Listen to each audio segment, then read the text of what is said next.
Welcome to EB5 Investment Voice, where attorney insights intersects with immigration investments. If you are a foreign investor, domestic fund manager, or enterprising entrepreneur and want to get the most out of the EB5 program, you have come to the right place. I'm Mark Deal, and I'll be your co-host on this journey. I'm joined by your host, Mona Shaw, and other attorneys at Mona Shaw & Associates, as well as immigration leaders from around the world. So let's get into EB5 Investment Voice. Hello, everyone, and welcome back. Today, we're going to be talking about raising EB5 Capital from a developer's perspective, particularly why it's different and why it's important. And for that, we have a very special guest. But before we introduce you to that person, I'd like to bring on your host, Mona Shaw. Mona, how are you doing today? I'm very well, Mark. How are you? And how's everybody? I am doing great. And I'm sure the person listening is happy to hear your voice as well. Because if I was left here by myself on this topic, well, they wouldn't learn very much. But I know they're going to learn a lot from you. And you have a guest for us. Yes. So if you could, introduce us. I will. I'm very excited about this because we have, Mark, today with us a very experienced New York real estate developer who's going to really shed a lot of light in this area. And I know our listeners will be really eager to listen to what he has to say. So I would like to introduce Robert Friedman. Hi, Robert. Hi, Mona. Hi. I can call you Bob, right? Please do, yes. Bob, do you want to describe yourself a little bit? Sure. I'm a real estate developer, third-generation real estate family in New York City. Our grandmother started us in the real estate business in the 1930s, and my brother and I are continuing the business. We are owners, we are developers, we are managers of residential buildings in Manhattan. That is our prime focus in business, although we obviously do other things.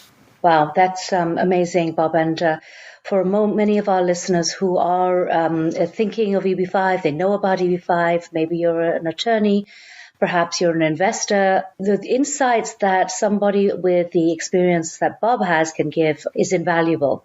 Don't you agree, Mark? Oh, certainly would agree. I can already think of a few questions I have, but before jumping in, I know you've got a lot of thoughts, so I'll let you run with it. All right. Bob, we're here about EB5, and you've used EB5 funding in the past, correct? Correct, yes. Right. Very happily. I believe it was to raise funding for the first glamour project in New York City, which was the Times Square Hotel. Yes, it sure was. We were pioneers at the time we started that project. Right, that was back in 2010/2011. It's been at the I-829 stage, which means it's the final stage.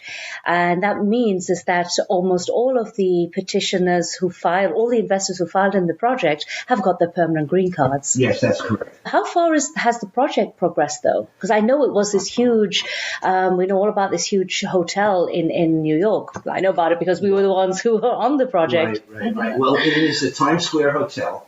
And it is right in the heart of Times Square. We're very, very excited about it. We are now in the stage of constructing the structure. It was a very, very complicated foundation. Unfortunately, we had to spend like about 6 or 7 months just in foundation. The contractor was great, and he did all that we requested, but it just takes a very long time when you dig a big foundation in a small area. We expect the structure to be finished by this coming summer, and we expect to open the building the first quarter of next year. Great. I remember, though, I recall there was a little controversy in the middle because of a delay in the project, which really was not a delay at all. Rather, it was enhancement of the project, but it just didn't come out that way. Exactly right, Mona. What happened was a very good turn of events occurred right when we were ready to give out contracts and to start, which was that an adjoining owner of a property on 41st Street and 9th Avenue contacted us and said, I know you're building the hotel right next to me. Why don't you buy my property and expand the hotel? So we looked at that. We went over it with the architect, with the engineers, and we determined that it would be an excellent benefit to the project to buy the corner property. So we sat down with the gentleman and we negotiated a deal, but it was a very complicated deal because he didn't want to sell outright. He wanted to keep some retail space. So we had to negotiate that in the building that we built, we would have to build him 8,800 square feet of space and give it back to him in the form of a condominium document. Well, as you can imagine, when the attorneys got hold of this concept and this approach, they had a field day. And they spent months and months in negotiating the agreements that took the principals about an hour and a half to sit down and knock out. But we did get a little bit delayed because of working out the legal formalities of getting a very complicated deal done. But the end result is there were multiple amount of benefits to us in doing that transaction. We know it delayed things, but it was all for the good. Right, Bob, you bring up a lot of issues here because when people do go into EB5, at this point, real estate projects are at the forefront. I think 95% of projects are real estate. People do understand real estate as being a more solid type of EB5 project. They understand real estate as being, you have your bricks and your mortar there, and therefore it's you can see it, you can feel it, it's not going anywhere. But that isn't always true. I know that your hotel is fantastic. It's phenomenal. It's one of my favorite projects. But there are a lot of projects out there which aren't the same. I mean, there's so many EB5 real estate projects where there are real problems with the real estate. Don't you agree? Well, yes. We've always seen cycles in the general economy and also in New York City real estate. Now, by far, the vast majority of EB5 investments made in real estate is for new condo development. And as we know, new condo development is subject to cycles. I always say you buy in one market and you sell in another. Just by definition, you buy in 1 year and it's not until 2.5 years later that you go to market and start selling. So there's always a risk of cycles in condominium sales. And we always have the cycles. My dad used to say that if your timing's right, you're a genius. And that is true in selling condos. It's a big risk because you never know the market that you're going to hit when it comes time to sell. Yeah, and where that is important is not necessarily in the EB5 petition section where you're showing where the jobs come in. You can produce the job so you can get your green card, but it's important when it comes to getting the repayment of your investment capital. And a lot of EB5 investors obviously are looking at projects where they can have some kind of good feeling, I can't really say guarantee, but that their investment capital is safe. So in a project like that, like a high-end condominium, which there are plenty of right now in New York City, would you say capital is safe?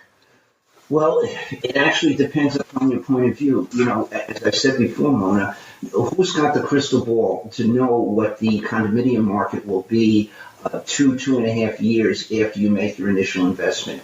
If the market turns out to be stable and thriving and in an upward movement, yes, everybody will be happy and everybody will be repaid. But if the market gets slow and sales get slow and prices go down, and that always happens together, it never really happens, and this has been my experience, it never really happens where where sales are slow, but you can still sell at a price. Because what I have always seen is that when sales are slow, when you reduce the price, it doesn't pick up the velocity because sales are slow for a reason. Yeah. And it's because the buyers just aren't out there. So you can reduce the price 5, 10, 20%, but you're still not going to make the sales that you need in order to pay off all of your obligations. And that is always uppermost in our mind. My brother and I feel as though when people lend us money, it's as though it's our money. We have the same proprietary feeling towards repaying the debt as the holder of that debt, because we only want to be associated with successful projects. We only want to be associated with happy projects. Thank God up to now, that's all that we've had. Bob, when I do a lot of lecturing on due diligence, especially when I go overseas, people ask me what to look for in a project. And I say exactly what you're saying, that a lot of things are a crystal ball, especially real estate. We're going to be in Dubai shortly, and Dubai market, understand, because they had a property crash.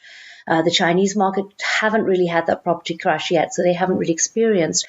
But one of the things that I do say is experience matters.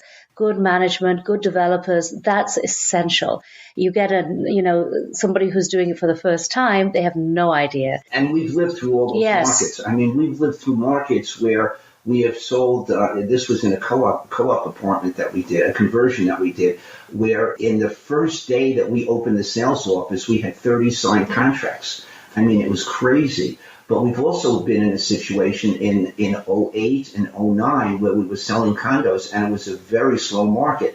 And that's how I know from experience that if you reduce the price, it did not increase the velocity of sales. So you just have to have patience. You have to have capital in order to carry, and you have to be creative. In other words, what we have done in slow markets is we give purchase money financing to buyers. Buyers who at the time couldn't qualify for mortgages because banks were shutting down. We would say, okay, we'll take back a mortgage. We'll do it for 5 years. We'll do it for 7 years. And we'll give you bank rates in order to bridge the slow market. And when the market gets better, which it always does, when the market gets better, then you'll refinance us out, you'll go to a bank, and you'll pay us off. And that's exactly what has happened. And every mortgage we took back in 08 and 09 in order to facilitate sales has been repaid to this date. We don't have one outstanding mortgage. Wow, that's fantastic.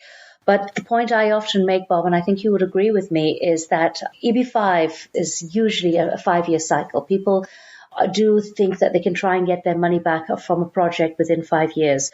Good real estate may not necessarily, it may be keep your money safe, but it may not necessarily mean you'll get your money back in 5 years. If the price is not right, you're not going to refinance and you're not going to sell. That is 100% correct, Mona. If you hit a slow market, the developer is going to have to come up with more capital in order to carry all expenses that are incurred until the market gets better and you can make sales. And you have to have a developer that would be willing to take back paper, meaning take back a mortgage, meaning that they don't get their cash. And they may even have to come out of pocket a couple of dollars in order to get the unit released from the first mortgage and to pay off EB5 investors. So it all depends on the market, and it all depends upon how strong the developer is. Wow, yeah. Well, that's been our experience over the years. There's quite a few projects now where they've got to the stage of 5 years and they really aren't at the level that they can pay back their investors. It's not that they don't intend to, and there's zero fraud. It's just that they cannot afford to. So the investors will have to wait for year 7, 8, or 9. Again, when your timing's right, you're a genius. Yeah, exactly. But that brings me to another point, because there are other types of projects on the market other than just real estate developing. This is a topic that we are going to be bringing up over and over again in these podcasts, the types of EB5 projects, and it doesn't have to just be real estate. And it's really wonderful to hear what we're going to hear from a developer's perspective like yourself with so much experience in real estate. But I'm going to ask you the question, have you raised capital for any other projects? Well, we haven't raised capital, but we're in the process of raising capital. Right. And are these big real estate developments in New York City? No, as a matter of fact, they're a little bit astray from a New York City condominium or rental apartment building. Well, I'm quite excited about your projects. I think it's probably good if you explain the name of the projects. They're more or less the same, but they have different names. Right. I'm glad you asked, Mona, because I was very curious. I realized it doesn't sound like it's real estate. It's definitely not in New York City. It's like you're hinting at something. Can we talk about it? Yeah, so let's hear about it, Bob. Well, the first one I'd like to mention is in Orlando, Florida.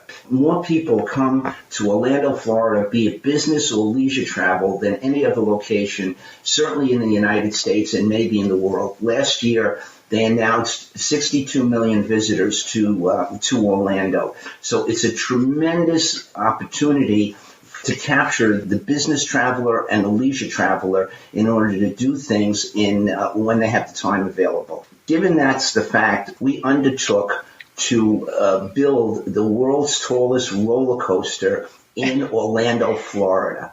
And when I say world's tallest roller coaster, what it is it's a vertical tower that is going to be almost 600 feet tall.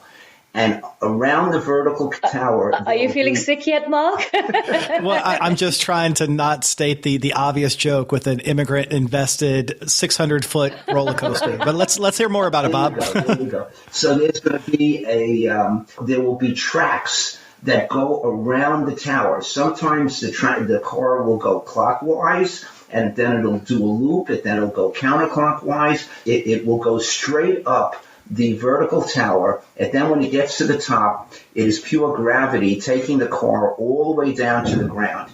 It'll be a 4-minute ride, and it'll be the most thrilling, exhilarating roller coaster ride in the universe. And I say that with all due modesty because we have had professionals in the roller coaster industry just be in awe of what we are building. Wow, I'm grinning. That sounds amazing in itself. But if I could just take it away from the fun glamour and just bring it down to boring EB5, on the EB5 perspective, it's a great project, Bob. You have created so many jobs, direct and otherwise. You're pushing the economy up in areas like Orlando, and the second part of the polo, it's called the Polo Coaster, right? Right. In Atlantic City. Atlantic City as well has had its fair share of problems. So you've got the elements of EB5 there, but what the investor might really ask about is that, okay, I can see where you are creating jobs. I can see that it's good for the economy, but will I get my money back on a project like this more than I would in a real estate development? Well, Mona, that's a great question. And the answer to the question is look at the past when the United States has had recessions. When the recessions have occurred in the real estate industry, it has not affected the leisure time industry. Disney's numbers were up in 08, 09, 2010. Universal Studios numbers were up during that period. They may not be up at the same rate as before or after, but they were up. So the bottom line is that people and families still want to be together, they want to travel together, and they want to have good times together. Well, in fact, the argument perhaps is, Bob, that in a recession, they probably travel out less and will go and do local stuff more. Yes, instead of taking the family in an airplane and paying for the cost of 4, 5, or 6 people in the family to fly, they'll get in a car. And they'll drive for 10 hours or 12 hours instead of paying the cost for for an airplane. But the point is that they do what is necessary in order to be together, in order to be a family, and in order to enjoy times together. And that's what we bring, or that's what the leisure industry brings, and that's what we will bring in Skyplex in Orlando and in the Polo Coaster Amusement Park in Atlantic City. Bob, you're an extremely experienced developer. You can tell us some of the maths involved with the payback? There's an investor who's interested in a project like this, or another developer who's looking at a project like this. The best way I can is by people. Yes. Your income is directly related by the number of people that you can attract.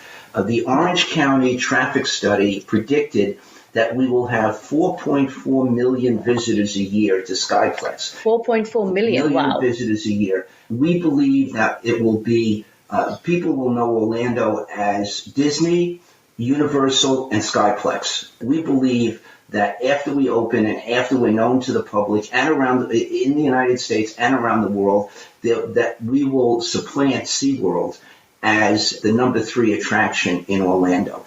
So the numbers that we used were 2 million people because we said, okay, the Orange County is predicting 4.4 million people, but let's see if the numbers work at 2 million people. So we did our business plan on our numbers based on 2 million.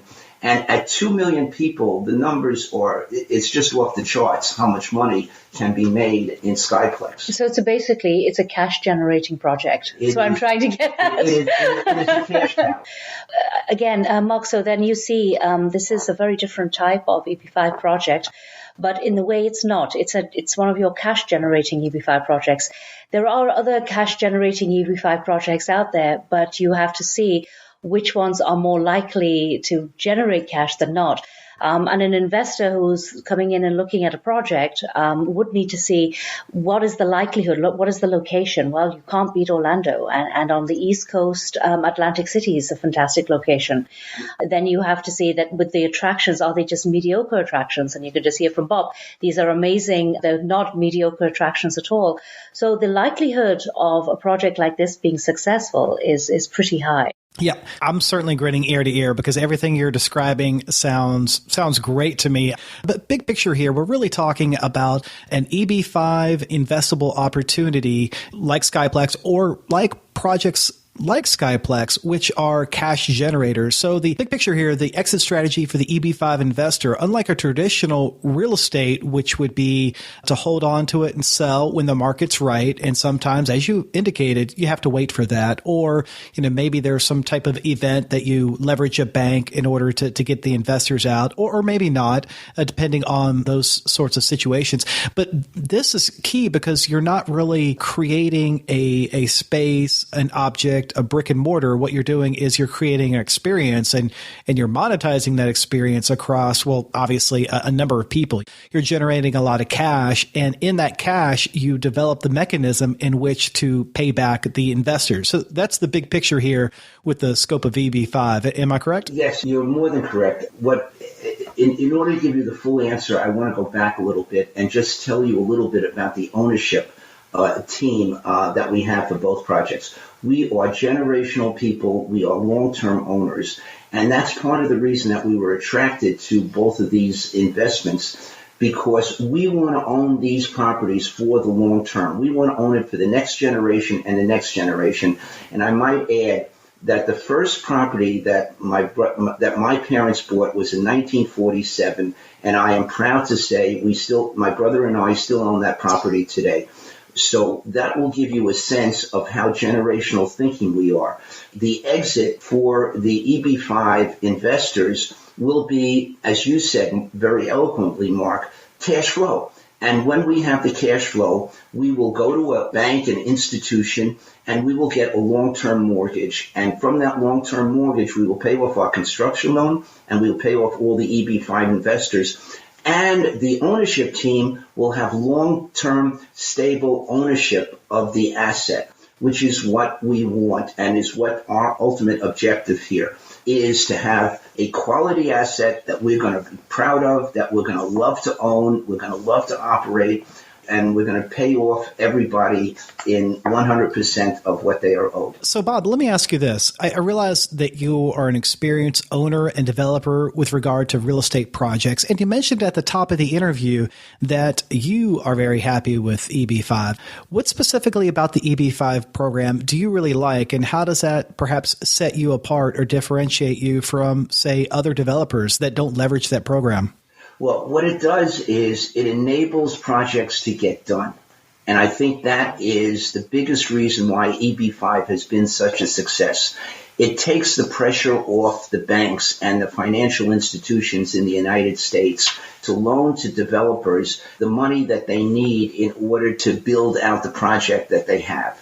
So what it does is, if you think about it, Mark, it creates a more stable financial system in the United States, because the banks don't have to lend all that is required in order to get a project built. In other words, it becomes a joint venture, if you will, between the banks and the EB5 investors in order to get a project done. To me, that is the hallmark of the program and why the program is so successful. I like that. Thinking of it as a joint venture between the investors and the banks, in this case, foreign investors and the banks, and really having the flexibility to get things done. You need cash now.